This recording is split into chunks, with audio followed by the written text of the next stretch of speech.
Welcome to Midlife Moves, where we're figuring out this whole midlife thing one day, one workout, and one what the hell just happened moment at a time. I'm Heather, and if you're navigating career shifts, fitness goals, parenting teenagers, or just wondering when the hell we became the grown-ups, you're in the right place. Let's talk about the real stuff, no filters, just honest conversations and a little bit of chaos. Let's get into it. Hi. I'm Heather Francis, and welcome to another episode of Midlife Moves. What a weekend in the news, right? I saw a story about a website that teaches men how to harm their wives. And honestly, I don't even have words for it. My first reaction was just, what the fuck do you do with that? And that was the conversation I had with my husband.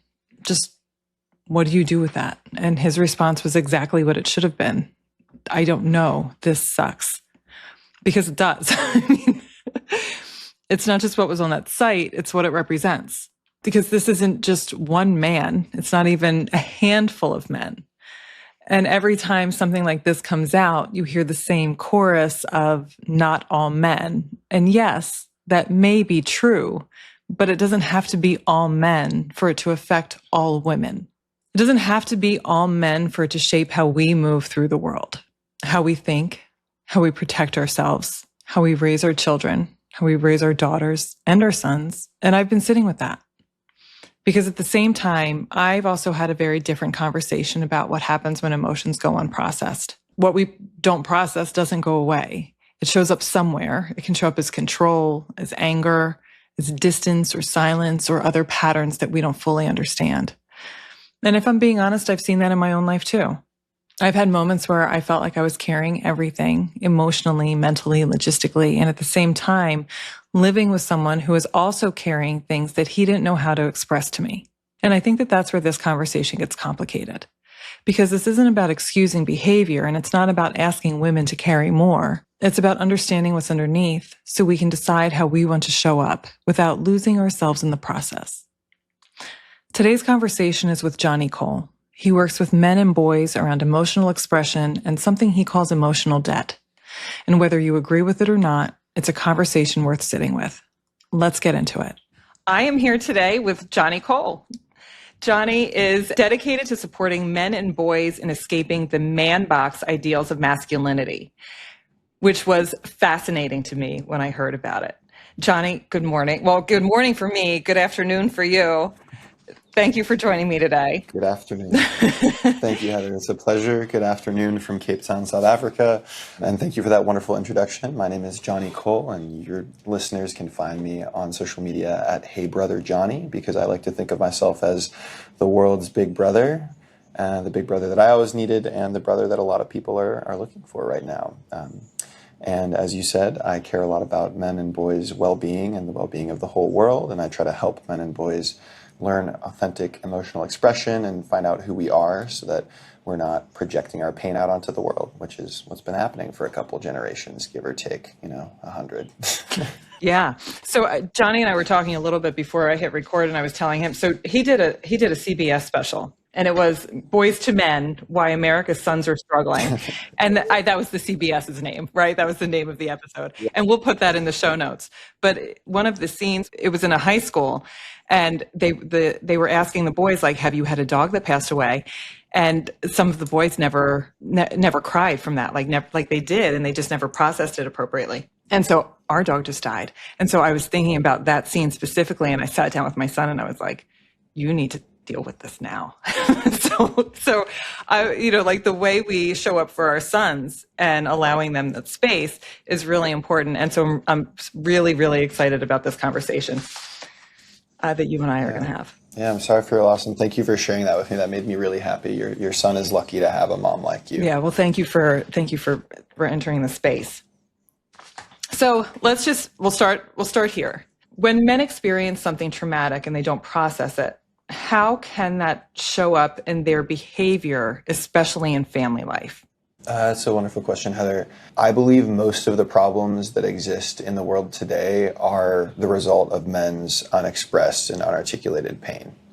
So in family life, I would say men who experience trauma then do not deal with it, don't process, don't go to therapy, don't grieve, right, will have some of their coping mechanisms be through control, right? Controlling behaviors, trying to prevent anything like that from happening again, even if it's like even if it was an accident, even if it's something unavoidable, a death in the family, a car accident, a break-in, something like that.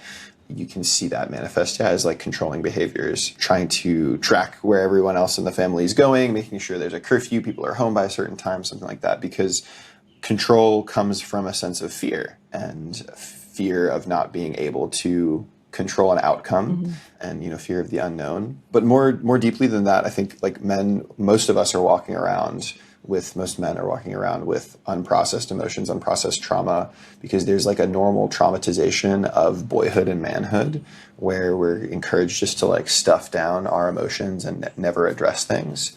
And under a patriarchal value system, there are only a few emotions that we are encouraged to express, one of them being anger. But yeah, you don't see space or media where it's normal for men to grieve, to be joyful and silly and whimsical, right? To be, sad. There's a bit of boredom that's acceptable, I guess, but there's a huge range of emotions that we don't actually often see men experiencing and processing, and then we also don't encourage them to do that, and so it manifests in certain ways. Control, and then also distancing, emotional distancing and numbness, or coping with things such as alcohol or other substances in order to like distance themselves from whatever feeling is happening in their body. Right, because men deal with the same stuff women deal with, and we're expected to emote in all different ranges. Yeah, I think women are both expected to emote and also, maybe judged in different ways for emotion. So you have under this patriarchal value system that says, certain things are feminine, certain things are masculine. It's a binary construct, right? And like anything binary is completely unhelpful and lacking the nuance of reality. But in that system, misogyny manifests by saying like, oh, women are so emotional, women are overly emotional, right? Like that'll be a common refrain that someone might use to criticize a woman for expressing herself, Yes. right? But in other situations, in other contexts, I do believe women and girls are encouraged to show emotion, or at least not judged as much for it. Whereas I think men and boys the refrain would be like, don't cry like a girl, rub some dirt in it, walk it off. It's all good. You'll be fine. It's not that deep. And so this binary system impacts and subjugates everybody. Like no one wins under a patriarchal system that does not encourage full human expression. And I think that men and boys have a lot to learn from women and girls though about emotional skill, because there's nothing scientific that says there's a biological distinction between let's say males and female humans in their ability to express and process emotion. There's no significant biological distinction. It is a social construct. And so if we can wade through all of this like social construction, we realize that being able to communicate your needs, communicate your feelings is a skill that you can learn and build upon. But if from age 5, boys are told, don't cry, walk it off, rub some dirt in it, they're going to not practice that skill. They're not going to learn that skill. They're not going to process. And it's interesting because we hear, like, specifically with women being elected into political office, right? Like, oh, we can't have a woman president because she's too emotional, which is interesting because the men are emotional too. They just show it in different ways. Yeah, absolutely. Right. So we code men's emotional expression. We don't say that it's emotional, but that's exactly what it is. One of the most common expressions of male emotion, unprocessed emotion, is anger and rage, right? So that is one of the acceptable emotions for men to depict. And so if a man punches a wall or slams a car door or gets road rage or tries to start a bar fight, that is an emotional reaction to whatever's happening for them, right? In their internal experience. They're unable to regulate their internal experience, and it comes out as physical violence or aggression. That's an emotional response, right? Most people don't say that when they look at a man who's punching a wall. They don't say, "Oh, he's being so emotional right now." They say he's angry, or he's being a violent man, or he's just dealing with a lot. But if we see a woman who is crying, grieving at the loss of a pet, a loss of a loved one, or whatever, we'll say, "Oh, she's being hysterical," right? So we even have a gendered and misogynistic, like we don't, as a society, especially Western society, we don't like tears and we don't like feeling. Yeah. So we judge for like processing, but there's cultures all over the world that have really important rituals around like grieving and processing, and indigenous cultures that have always been like, if someone dies, the funeral, people are wailing, right, and screaming and just getting it out because it's an important and cathartic process to literally physically express and expel things from your body, and we do not do that here. But yeah, that's a ridiculous comment to say that women are too emotional to be leaders, because women are more natural leaders than men. And yeah, I mean, I'm not going to get it. I'll do us both a favor and not like express my political views right now. But yes, I agree with you. It is a ridiculous, it's a ridiculous statement, especially in today's climate. I went through like a midlife crisis. It wasn't like a midlife crisis. It was more like an awakening. Like my kids started getting older, and it like the whole premise of this show is like I was trying to find who I am outside of, being a mom and everything. My husband was experiencing the same thing. He was going through, like, our kids were moving out, like he was and then his wife in the middle of all of this is like breaking down actively and depressed. And he had so like I was just like a mess all the time to anyone that would listen. He didn't have that. He, because he was raised like, you need to wipe just dust it off. Like, you're fine. Just keep moving forward. So he had all of this stuff that he was also going through, and I was allowed to express it, and he was not. And I also didn't give him a safe space to express it, because I was like, I'm going through this thing. I can't deal with your shit too. And so that manifested itself in, like, it created a division for us, right? But our men they're going through things too, is kind of what I'm getting at. I think that's my roundabout way of saying there was a question in there when I started that, and I lost it along the way. But just, I guess, more relating that experience to my husband in current day, not being able to express emotion. Well, men are obviously, like, men are human beings, right? So men are going through traumas and challenges and difficulties. Men have robust, complex emotional worlds and internal lives. Men are full human beings. And that means we got stuff that makes us feel big feelings. And big feelings are okay. Yeah, they big are. Feelings are important, right? Yeah. And so so I started an organization called Hey Brother Co., which is a men's work organization. And men's work refers to any gender solidarity activity. By gender solidarity, I mean men or masculine identifying people doing this together, that's focused on self-development, on growth. And so there's a lot of different ways of doing men's work, but some of them are emotional skill building activities. Some of them are vulnerability activities. Some of them are like lecture style, learn more about, social theory, gender, patriarchy, like value system of that nature. And in the men's workspace, we have a couple of really cool phrases. But one of them is, when one man works, we all work. Because witnessing a man be emotional and go through an emotional process or do anything to develop himself further has a huge benefit, like on all of us, on adult men. It has and on boys too. It's very important for boys to see adult men process things, go through challenges, be emotional, expressive. And it's also important for adult men because we don't get to see that enough in our daily lives. Yeah. So once we see it happening, we realize, oh my gosh, it's possible. The world didn't fall. Yeah. No one was pointing and laughing. Like, it's okay. Because we have this fear around, if we express, we will be incredibly judged, we'll be put down. And so that's why I don't want to do it. But then when we see another man set that precedent, it's like amazing. And so, yeah, in men's work, we have that phrase, when one man works, we all work. And another phrase that we use, a term that I think is very useful, is the term emotional debt.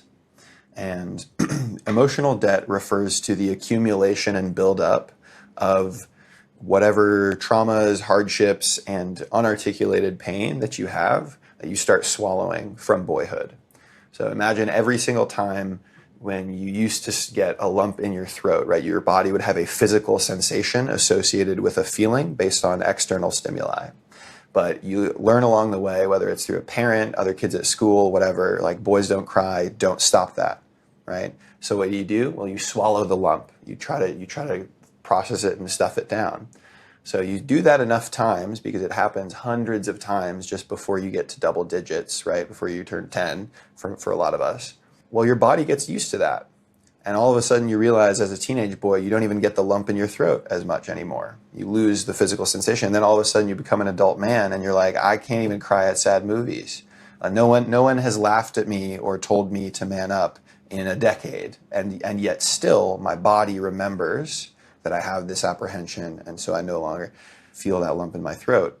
And so it's a buildup, because one thing that happens when we cry is we actually express the stress hormone cortisol through our tear ducts, right? That's why you feel better after a big cry, after a big sob, because you've literally expelled some of, cortisol, the stress hormone. So imagine every time you swallow, every time something hurts you, every time even you just want to like a little bit of a cry, like you're just letting cortisol, like literally letting stress accumulate in your body, and you're teaching your body just to like store that. And stress can make us physically ill. It can cause chronic illness. And it also just it brings and maintains bad energy. So this is just to say that, we as men, a lot of us are carrying around an emotional debt that we need to pay off.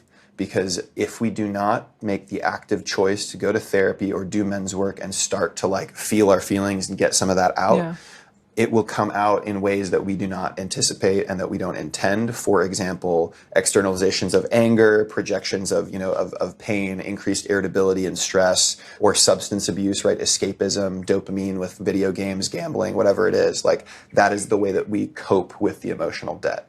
So when you can get into that state where you're debt-free and you're like feeling life, and when a sad song comes on, you cry. When a sad movie comes on, you cry. If you get a breakup, you cry, whatever it is. When your team wins, you're happy. When a baby's born, you're happy. When you can feel those things presently and access your full range of emotion, you don't have an emotional debt, and you won't need to like cope in order to ignore the feelings in your body. And that's a healthy human being. Do you find that you still struggle with it on occasion, or you've done the work? You do the work. I do the work. I don't think that there's no like final end state of healing where like someone's perfect and like guru level or whatever. Yeah. So I definitely still struggle with expressing emotions around, I would say, like romantic partners. Mm-hmm. That's an area where it still feels incredibly vulnerable for me. And so I'm trying to, work on that. But in terms of where I was now at 28 versus 10 years ago at 18, it is like night and day. Mm-hmm. Like when I was, a teenager and into my early 20s, I literally would remove myself from a room and like shield my face and go away. Like if I felt any emotion coming up, I was so traumatized by my experience from my father growing up about expressing emotion that it was not safe for me to like feel in front of others. Yeah. And now I'm the guy that like, when I go out, I don't drink alcohol, but I love to dance. So I go out into nightlife, and like sometimes I'm so happy, or if I have a really emotional conversation with someone, while taking a smoke break or something, I'll tear up, or I'll cry, or if I'm having a conversation with my sister on the phone and we're just talking, I tell her how much I love her or whatever, and she, just cry on the phone out there. And I don't care if anyone's walking past me and seeing, because it's just part of my human experience. So I will say I'm operating from a much less emotional indebtedness than I used to, and I love my life. I really do. Yeah. But it's taken a long time. I will say that. I guess for anyone listening and who thinks that like it's taken a really, really long time and a lot of like therapy, men's work, and intentional effort in order to get to this place of like less emotional incarceration. Emotional incarceration. I like that. That's a good term. So a lot of women see these patterns and feel the impact of them, right? Of the unprocessed emotion and the control, anxiety, like all of those ways that it manifests itself. What's the difference between us understanding what's happening and taking responsibility for fixing it? Because a lot of times, like we try to fix our men. It's not really possible. Like we can provide safe spaces for them. But so how would you differentiate those two? No one is responsible for anybody else's emotions or emotional experience in this life, because your emotions are like an internal process. So I am responsible for the consequences of my actions, and I'm responsible for, like my intentions, but I am not responsible for managing your emotional state, right? Mm-hmm. So if we're, if two people are dating, and one of them wants to break up, they might be scared of that conversation because they know it's going to cause the other person pain. and I don't want to cause the other person pain because I do love them, I do care about them, but I just don't want to be in a relationship anymore. So maybe I'm going to put off the breakup conversation because it's just, I'm going to feel bad if I'm causing them pain and I don't want to feel bad, you know?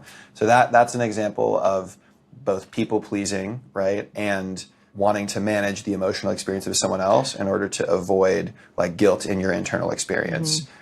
But pain is an inevitable part of life. Like you cannot move through this world as a human being without causing harm and doing harm. Yes. It's just unavoidable, Yeah. right? So you have to be, I guess, mature enough to own your shit. Yeah.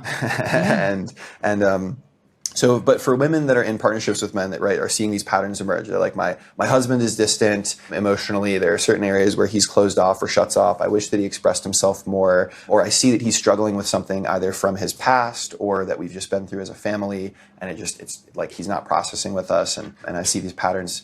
The difference between taking responsibility for fixing it and then like understanding or being supportive is setting making invitations and creating expectations around how you want your husband to feel and be better, right? So I guess to be more specific, hey, like naming, hey, you're clearly going through something right now because it's been really hard, or you've never really spoken a lot about your father. I don't know if I'm the best person for you to speak to about this because it's very difficult, but I would invite you to pursue some professional support with this because there are people that can really, really help you out. Since I see how what you're struggling with is impacting our relationship, it's impacting the way that you interact with the kids, it's impacting the way that you look behind the back seat whenever you get into the car, right? You seem like you're in a state of hypervigilance, and you need to be able to let that go because you deserve to be happy. Whatever mechanism you're using to deal with it now or not deal with it or avoid it, how's that been working out for you? Do you feel okay? Because you don't look like you feel okay right now.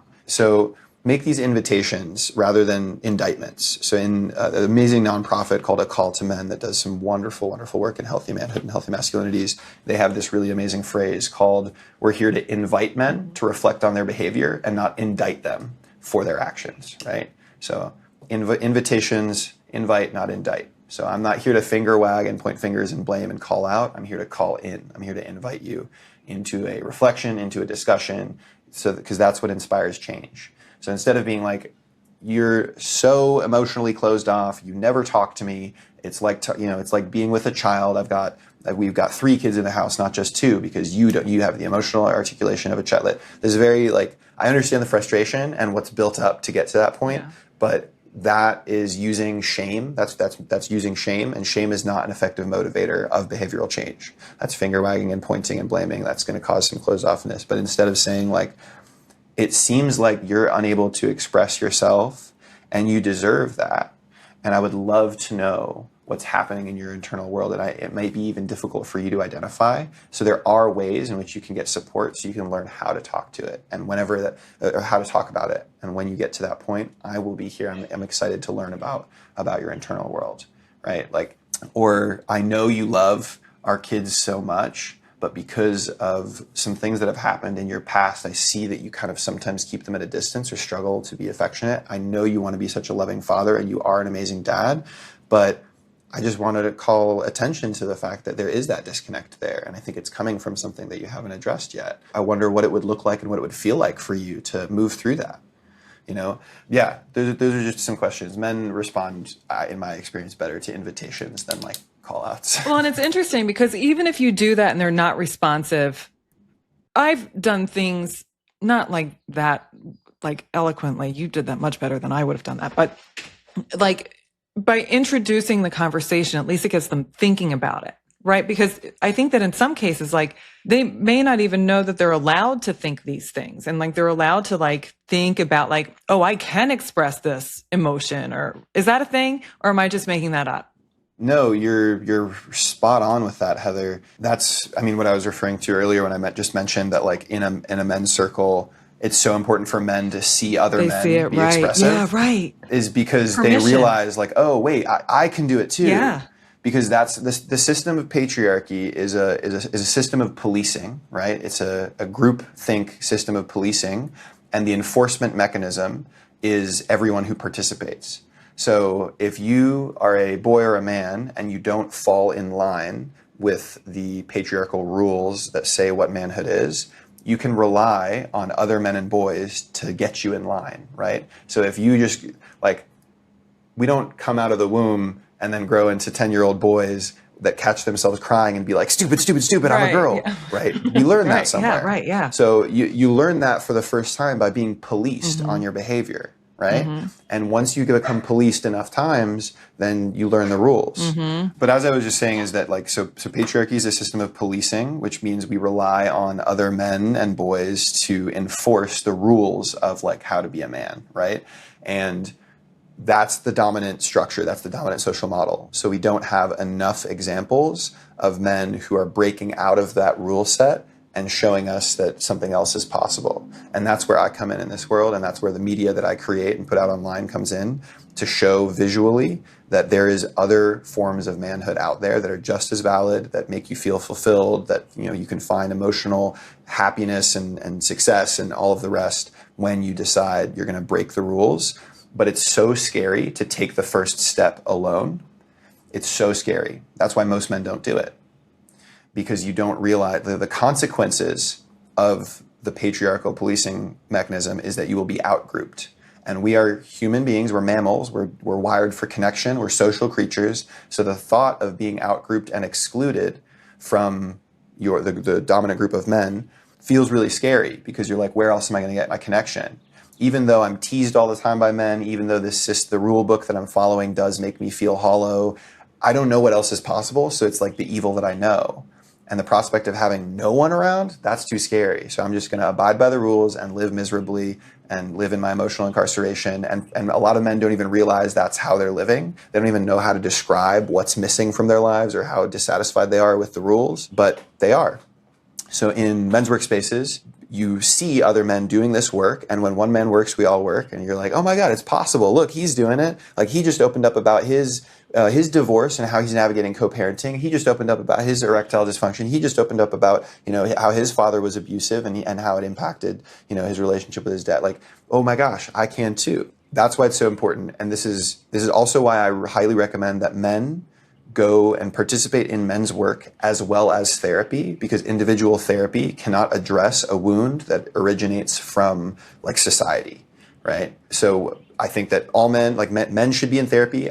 Therapy has changed my life and saved my life, but I did it at the same time as doing community-based men's work with other men and founding this organization. So it's like parts of the whole, and we should be doing multiple things to address multiple parts.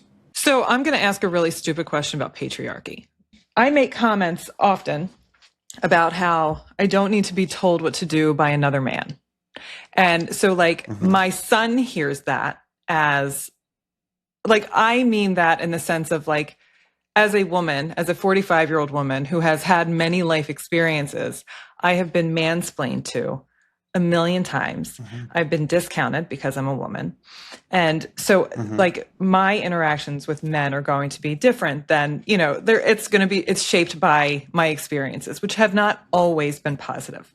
And so my son hears that and he's like, why do you hate men? And it's not that I hate men. Like, I love men. I love the men in my life. I just hate being treated in a way that I have been treated by, you know, men in a professional setting, even in social settings. How would I differentiate that to, well, first of all, I need to stop making those comments in front of my 13-year-old son. Like, that's the first thing. But, like, what would be a reasonable conversation for me to have with him? Because that does go into patriarchy, right? Like, it's just like the structure of our society. Yeah.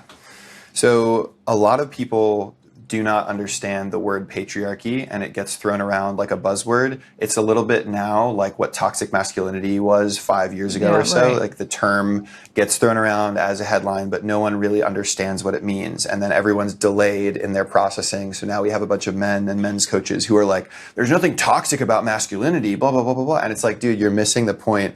But it's also not your fault, because these are like terminology within sociology and, like, gender studies that are not taught in most schools. Right. So for the purposes of this conversation, we can align for the listeners on saying, like, what is patriarchy? Patriarchy does not mean all men bad, all women good. All men have power, make all decision. Women no have power at all. Right. That's not patriarchy. Patriarchy is a term to describe a social framework that currently exists today, where the masculine is deemed superior to the feminine, and masculinity is suggested to implicitly dominate femininity and entitled to domination. And that doesn't just mean men and women, that means anything coded as masculine and feminine, which is socially subjective, right? Like in France in the 1700s, men used to wear high heels and pink was a boy's color. So these things change over time. But it's the social role of manhood and the qualities we assign to the social role of manhood that are deemed as superior, entitled to power, deserving of domination, and anything coded as feminine is dismissed, is seen as lesser than, is diminished, in order to lie about how actually amazing, how much work is done by women, how amazing women are, how strong women are, all these things. It's this crazy system of deception. It's bullshit. That wasn't the most succinct way of describing patriarchy, but I hope that people understand. Yeah, no, that helped me. And it's fairly straightforward. Yeah, so it's just, to your point, like it is. That term is thrown around, and I'm like, I really don't understand what it means. Like, I saw the Barbie movie, so like I get it conceptually. You guys are doing patriarchy all wrong. this patriarchy thing's great. Yeah, it was a good movie. Actually. And it was a great movie, but it was also largely misinterpreted because in that movie, the world where Barbies are in control of Kens, right? That is still a patriarchy. That is not a matriarchy. So it refers to the social framework. So if a dominant group is in power, being extractive and creating hierarchy, that is a patriarchal system.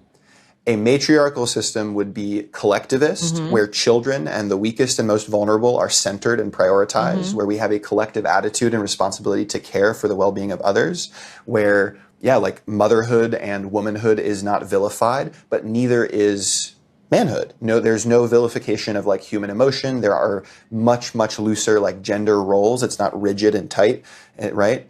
So that's what a matriarchy is. But people misinterpret it. They're like, oh, you want a matriarchy? You just want all the women as the judges and the leaders and pressing the buttons to send off the nuclear warheads.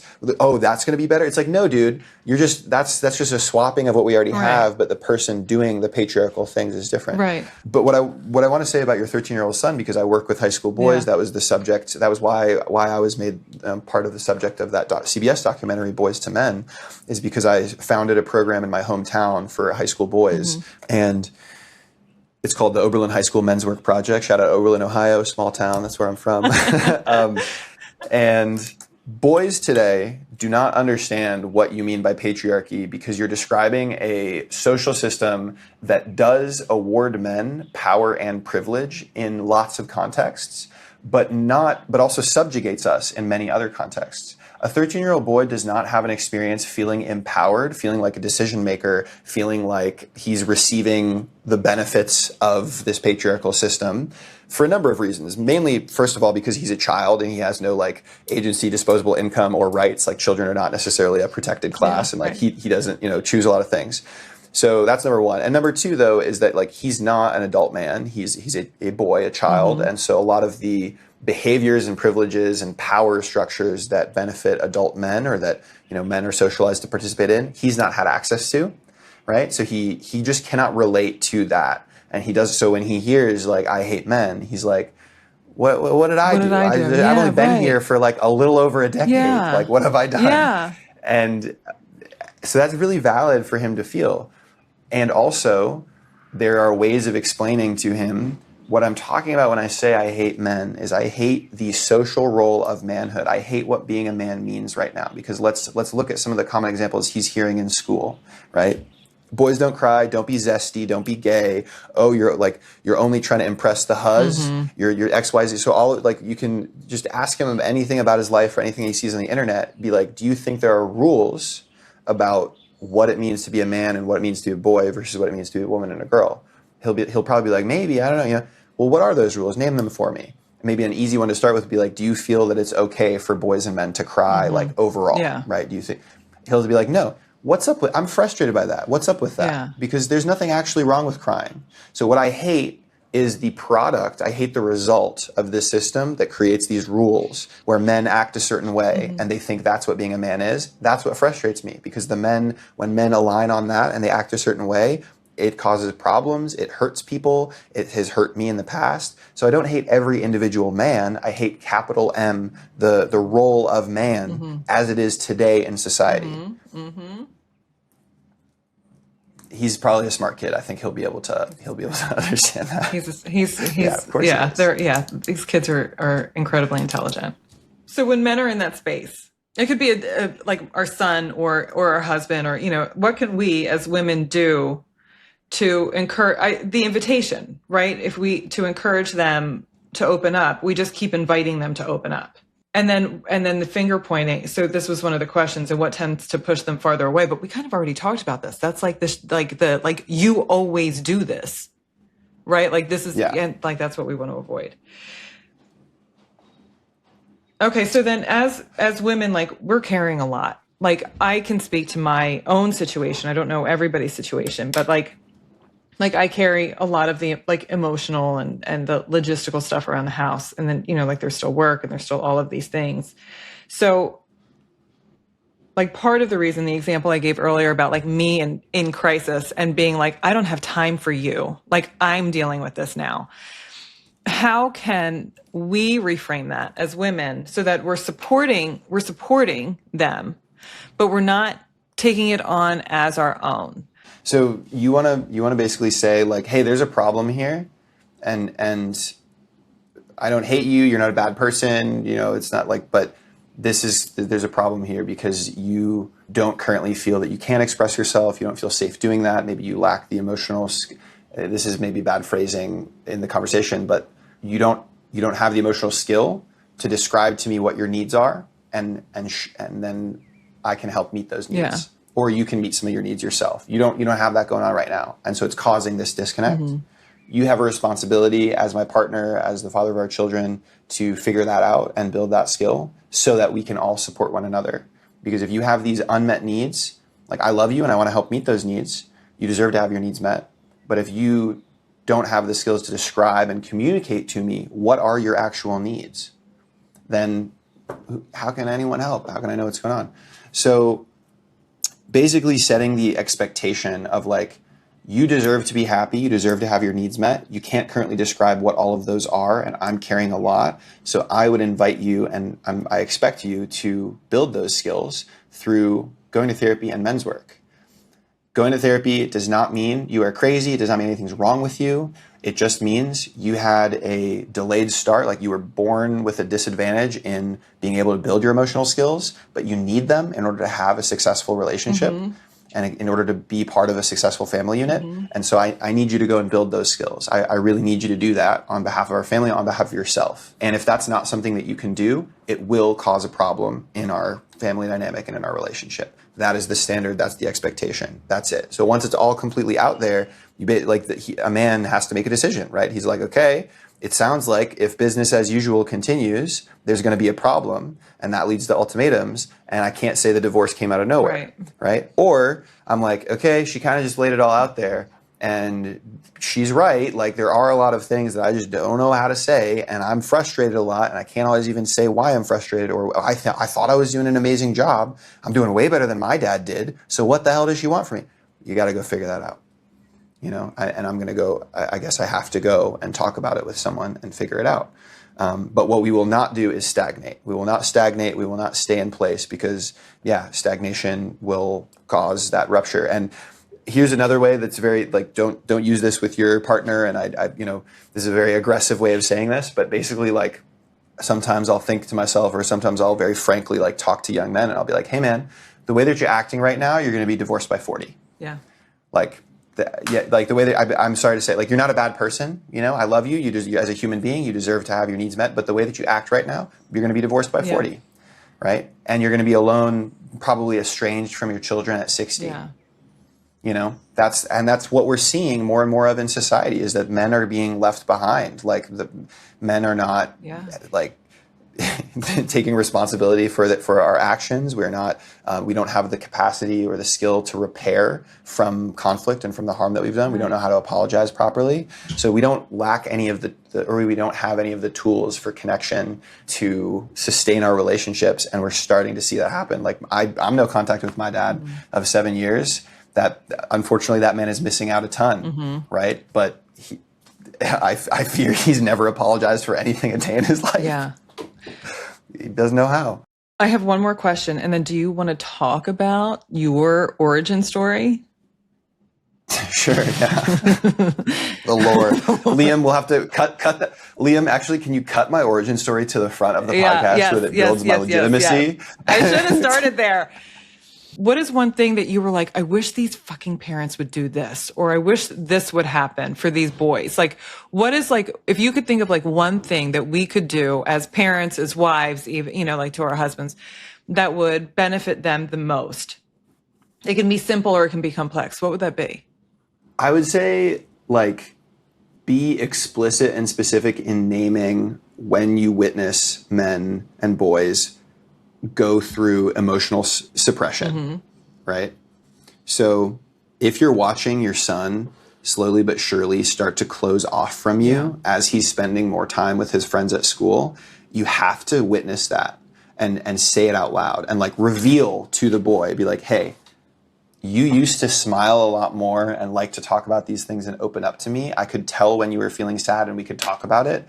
I've noticed that when you spend more time with your friends, you close off, but you still walk around with this weight on your shoulders. You just don't talk about what's going on. It is very important to me that you always feel that you have someone to come to and talk about your problems, because if you just stuff it inside, it's going to hurt you throughout your life. Like, we need to talk about what's going on. I see the change in you. I'm seeing what's happening. And it deserves air and space. You are safe to talk about this. So like, be so specific, so explicit, and emphasize the importance of like your emotions, your emotional self, and your emotional life is important to me, and it's just important in general. And it seems that the way you're changing, the way you're acting is like closing that side off of yourself, and it's going to cause you a lot of pain. I'm trying to look out for you. So yeah, just be very explicit with your sons in that way of like why it's important to express yourself, and like use examples from real life. Be like, you know, dad's never seen grandpa cry. Yeah. And that's one of the reasons why dad really struggles to talk to you about emotional stuff, is because he had that happen for him from a young age. He closed things off. We don't want that to be your story. Yeah. We want you to always feel like you can talk about what's going on and receive the support that you need. So please, even though there's stuff happening in your life that tells you, you know, not to cry, not to be close to mom. So cling on to your relationship with your sons almost like obstinately and defiantly. Like even if he's like, this is lame, he gets really irritated because you're always saying like, your emotional life's important. Yeah, right. I see something's going on with you. That will benefit him in the long run. Like, even if from ages 14 to 18, he's like really irritated by it, by around 18 through, you know, early 20s, he's going to look back and he's going to look around himself at his peers in college, right? The young men that are fucking vaping, gambling addiction, sports betting, losing their parents' money on that. They're drinking, smoking weed every day, not able to process what's going on. And he's going to be like, oh my God, thank goodness for my mom. Thank goodness for my parents that they told me. Because now and he's going to have a girlfriend, or he's going to have a boyfriend or a partner, or whatever his person, you know, sexuality. He's going to have a partner that makes him feel happy because he's able to communicate his desire and all of these things. And he's going to look around at all of the like single manosphere red pill boys that are blaming, you know, oh, modern feminism has ruined women, and modern women have high standards that are too high, and girls are chopped these days, and blah blah blah blah blah. Single, not experiencing any level of fulfillment, sexual or emotional connection. He's going to look at them and be like, oh my God, thank God for my parents. So yeah, and for adult men too, it's the same thing. Just be like, hey, like, Craig, I love you. We've been married for 10 years. I know when something's up with you. The way you're acting shows me there's something going on in your emotional world. Now, it doesn't have to be me that you tell that to, but you need to get it out somehow. And like, this will cause problems for us. So I need you to get it out somewhere. Yeah, those conversations can be really hard. Like, it can be really, really hard to go into that. My son, when he was little, he used to be very, very concerned about how everyone was feeling around him. And so he used to look for like facial cues to see how, like, to read emotion. And so he used to be like, what's your face? If he couldn't read the emotion, he would just say, what's your face? And we would have to explain to him how we were feeling, like what emotion we were feeling in that moment, so that he was very clear on it. That's amazing. That's what a beautiful intelligence, natural intelligence and attunement that he has to seeing like what's going on, to reading energies, to reading emotions, to reading vibes. That's a really beautiful like superpower of empathy, right? That I hope he maintains throughout his entire life, because that's what's going to make him a really caring family member. That's what's going to make him a really good leader, is caring about what's happening in the collective. How's everyone feeling? What's the vibe in here, you guys? Yeah. What's your face? Yeah. Like, Yeah. that's really, yeah. What's your face? What's your face right now? You know, you're like, yeah. And how can I help? So Let's turn that frown upside I down. love it. He was so stinking cute. I'm going to say that to him today. I'm going to ask him what his face is. We're going to go out to dinner, and he hates going out to dinner. So I'm going to ask him what his face is. Anyway, a lot of the work that you do is a result of your relationship with your father. Certainly. Can you give us a little bit of that lore? In your words, the lore. Yeah, so I have a pretty interesting background. I am the only American in an entirely South African family. So my parents and my older sister are all from South Africa. My whole extended family all still live in South Africa. My parents left with my sister in 1995 and went to the States. My dad, they chose to leave South Africa because my dad was in the special forces in the South African military during the border wars, the South African border wars, which was like a satellite Cold War conflict that is not particularly politically relevant to you as an American or to anyone really, but it was a very, very brutal and violent conflict. And my dad was one of the members of a very small unit called the Murder Battalion, which earned that nickname because of how much warfare they were involved in. They averaged over 180 firefights a year, which meant like of one calendar year, every other day they were engaged in combat. And they were a reconnaissance unit, which meant they were responsible for literally like in the African savannah in the bush, hunting human beings down, and then doing really bad things to them to make sure that they never did anything again. And it was very terrible. So he was conscripted into the military at 19, but he did choose to go into this unit because he became definitely indoctrinated into the apartheid South African values, and that there's the idea of masculinity being based around domination, violence, superiority, hierarchy, defending some national identity, right? Ethno-nationalism is a huge part of a lot of apartheid states and colonial powers. Anyway, so my dad obviously had a lot of post-traumatic stress disorder from that he never addressed, and also never wanted to be a father, I don't think, but has both caused a lot of pain and has experienced a lot of pain and violence in his life. And so that he was an incredibly patriarchal man who believed in traditional gender roles, and he used power and control to create a rigid like rule set for our household growing up, and was very much into the ideas that we've discussed, the most basic ones about like patriarchy and gender roles, boys don't cry, man up, and, like bullying. Really, he was my first and biggest and most longtime bully. Yeah, so I grew up in a domestic violence household where I was raised to this standard of like militaristic masculinity. So it wasn't like my dad cared if I was the star quarterback, because a lot of these things, like being a great athlete, they are proxies for achieving masculinity. But the ultimate like thing in a patriarchal value system, the ultimate thing is, are you as a man capable of violence, right? Are you capable of domination, right? So being a really good athlete or having a lot of money can give you status, right? Which can maybe help make you dominate others. But the ultimate test is violence. And since my dad was a soldier and a violent man, he didn't really care about any of the proxies. And so there was just in no way could I ever be tough enough, could I ever measure up to like his experience of manhood.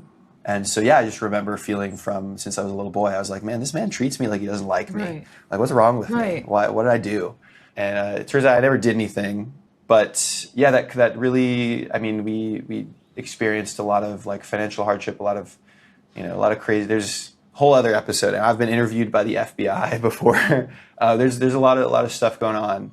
But I will just wrap it up also from a time perspective to say that like I am intimately aware of some of the most extreme consequences of when people adhere to the patriarchal rule book, right? Like it breaks up families, it causes violence, it causes unmet emotional and physical needs. It causes harm.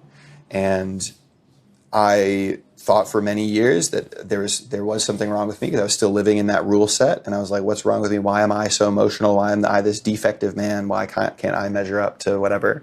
And through a lot of different life experiences and love and mentorship and hardship and all the rest, I kind of woke up and realized, like, oh my gosh, like, there's nothing wrong with me as an individual. I just exist as a being naturally outside of this rule set, and I'm very expressly not happy in the rule set. But I've been experiencing the consequences for deviating from the rules for my entire life. I've been bullied by other boys. I've been, bullied by my dad. I've been made to feel lesser than or inadequate just for like being who I am, and I'm tired of that. And I'm lonely, and I believe even other men who don't have that same background or maybe haven't experienced abuse directly are feeling the same way, are feeling frustrated that we all have to play by these rules and we're not sure how to get out of it. And so I, luckily, am a youngest son, little brother, Virgo, I don't know, like bravado, whatever. So I'm a leader, and I decided, like, screw this. I'm going to get together a bunch of other men and talk about this problem and see what we can do about it. And so when I was 24, I led my first men's retreat for 8 men and founded my company, Hey Brother Co., and began running virtual men's groups and retreats, father-son retreats, open men's retreats, virtual men's groups. I started a high school program, started doing social media, because the thing I'm most passionate about in this life is showing men and boys that there is all different types of ways of being a man, and all of them are valid. Mm. You do not have to perform what you think manhood should be. And I believe so strongly that if we were given a neutral blank canvas playing field where little boys could just decide to be however they want and build up their own personal version of manhood and adulthood, they would choose 9.9 times out of 10 a version of manhood that is centered around like connection, respect, compassion, kindness, pro-social behaviors. Mm-hmm. Mm-hmm. Because we're mammals. All of the violence that we see, all of the homophobia, the misogyny, the anger, the deaths of despair from opiate addictions, alcohol, gambling, all these things, all of that are coping mechanisms for the unmet human needs that patriarchy denies us. Mm-hmm.